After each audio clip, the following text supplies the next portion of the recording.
पाकिस्तान और न्यूजीलैंड की सीरीज शुरू होने में सिर्फ 2 दिन बाकी हैं। वो फैंस जो मोहम्मद आमिर की बॉलिंग का 4 साल के लिए 4 साल बाद जो है वो इंतजार कर रहे हैं आमिर को बॉलिंग करता हुआ देखने के लिए, वो फैंस जो बाबर आजम की शावर जल्मी के खिलाफ हुई सेंचुरी के बाद अपनी उसकी बैटिंग देखना चाहते हैं, तो एक अच्छा माहौल बना हुआ है।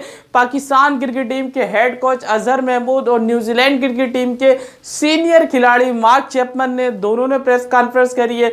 अभी अभी मैं लाइव देख रहा था कि रावलपिंडी के स्टेडियम में दोनों टीम्स जो है वो प्रैक्टिस सेशन में मसरूफ हैं। पाकिस्तान के चारों स्पिनर्स वहां पर बॉलिंग नेट सेशन में करते हुए आपको नजर आ रहे हैं। न्यूजीलैंड की टीम जो है वो नेट सेशन में भरपूर प्रैक्टिस कर रही है। अगरचे कल बारिश रही, लेकिन आज जो ग्राउंड की कंडीशन है वो काफी बेहतर है।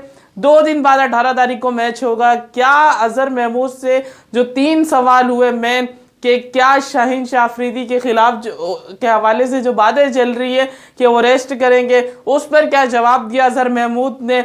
ओपनिंग से रिलेटेड बहुत बड़ा बिग ब्लो चल रहा है इस वक्त पाकिस्तान में कि ओपनिंग जो है वो कौन करेगा, उस हवाले से भी अजहर महमूद ने क्लियर करा। और उनसे मज़ाहियतन एक सवाल पूछा कि पाकिस्तान की तरफ से वो कौन सा ऐसा ऑलराउंडर होगा जो अजहर महमूद और अब्दुल रज़ाक के जैसा होगा, उस पर उन्होंने क्या जवाब दिया। सारी चीज़ें आज की वीडियो में डिस्कस करेंगे, क्योंकि भाई मेला सजने जा रहा है पाकिस्तान के अंदर क्रिकेट का। एक बार फिर से आमिर आपको 4 साल बाद बॉलिंग करते हुए नजर आएंगे। बाबर की बैटिंग देखने के लिए बाबर के फैंस जो है वो तरस गए थे इतने टाइम से।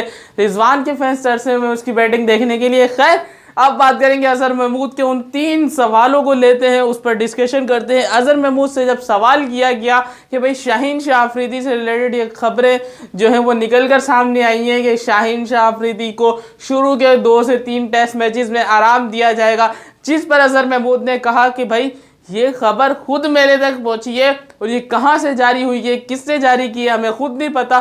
शाहीन शाह अफरीदी, ये उनके अल्फाज हैं कि इस वक्त सबसे फिट खिलाड़ी हैं, उनको इंजरी का कोई मसला नहीं है, उनको रेस्ट का भी कोई मसला नहीं है, ना उन्होंने हमसे कहा है। ये अजहर महमूद ने क्लियर कर दिया है कि शाहीन शाह अफरीदी फिट है और सबसे फिट है। उन्होंने एक चीज़ अपनी प्रेस कॉन्फ्रेंस में बोली कि शाहीन शाह अफरीदी सबसे फिट है। तो भाई अब देख लें क्या सीन बनता है। रोटेशन पॉलिसी हो गई तो वो एक अलग बात है, अलग डिबेट है। अब बात करेंगे ओपनिंग पर। अजहर मैं उससे पूछा कि भाई बाबर और रिजवान की ओपनिंग, बाबर और साइम अयूब की जो है वो ओपनिंग गर्दिश कर रही है, ये खबरें चल रही हैं, जिस पर उन्होंने फिर वही जवाब दिया कि भाई ये भी खबर मेरे तक पहुंची है, लेकिन हमने अभी तक कुछ ऐसा डिसाइड नहीं किया। उसकी वजह यही है कि कल हम जो है वो ट्रेनिंग सेशन में आए नहीं बारिश की वजह से। आज हम ट्रेनिंग सेशन में आए हैं, आज हम पिच का मुआयना करेंगे और देन इसके बाद जो है वो डिसाइड करेंगे कि कौन जो है वो ओपनिंग करेगा पाकिस्तान की तरफ से पहले T20 में। और इसका आपको पता 18 तारीख को चलेगा, ये अजहर महमूद ने बता दिया है। यानी कि पाकिस्तान का स्क्वाड भी 18 तारीख को ही प्लेइंग 11 भी 18 तारीख को ही पता चलेगी। उससे पहले इनका प्लेइंग 11 को भी शो करने का इरादा नहीं है, लेकिन ये बुजदिली है जिसको कह सकते हैं। आप क्लियर माइंड के साथ हैं, क्लियर बताएं। अच्छा, ये बात अजहर महमूद खुद करके गए हैं अपनी प्रेस कॉन्फ्रेंस में कि हम जो है वो शुरू की 3 नंबर्स की पोजीशन के लिए जो है वो क्लियर करना चाहते हैं, कि वो पक्की करना चाहते हैं। हाँ, अलबत्ता मिडल ऑर्डर में जो है वो आपको चेंजिंग्स जो है वो देखने को मिल जाएंगी। अब ये चीज़ वो खुद एज अ हेड कोच करना चाह रहे हैं कि भाई ऊपर की जो 3 जो है वो नंबर हैं, ओपनर है और 1 डाउन है, ये 3 बैट्समैन ये कंफर्म होने चाहिए, पक्के होने चाहिए। इस पर उसने बोला कि भाई ऐसी कोई हमने अभी तक डिसाइड नहीं करा, आज हम पिच देंगे कि उसके बाद फैसला करेंगे कि बाबर या साइम ओपनिंग करेंगे, बाबर रिजवान करेंगे। और तीसरा नाम उन्होंने ये लिया कि बाबर फ़खर जमान भी कर सकते हैं, या फ़खर जमान से भी ओपनिंग करवाई जा सकती है। अब फ़खर के साथ या रिजवान हो सकते हैं, या साइम अयूब हो सकते हैं, या बाबर हो सकते हैं। तो फ़खर को भी एक ये सरप्राइज नाम निकल कर सामने आया फ़खर जमान का भी। इस हवाले से कि बड़ी हैरत हुई, क्योंकि ओपनिंग की जो जंग चल रही थी वो सिर्फ 3 बंदों में थी, लेकिन as a head coach Fakhar Zaman का नाम भी उनके मुंह से निकल गया इस हवाले से। खैर, ये तो हो गए। अब इसका फैसला जो है वो आपको एंड में ही कुछ या एक दिन पहले अगर मेरे तक खबर आ गई तो आपके साथ ज़रूर शेयर कर दूंगा।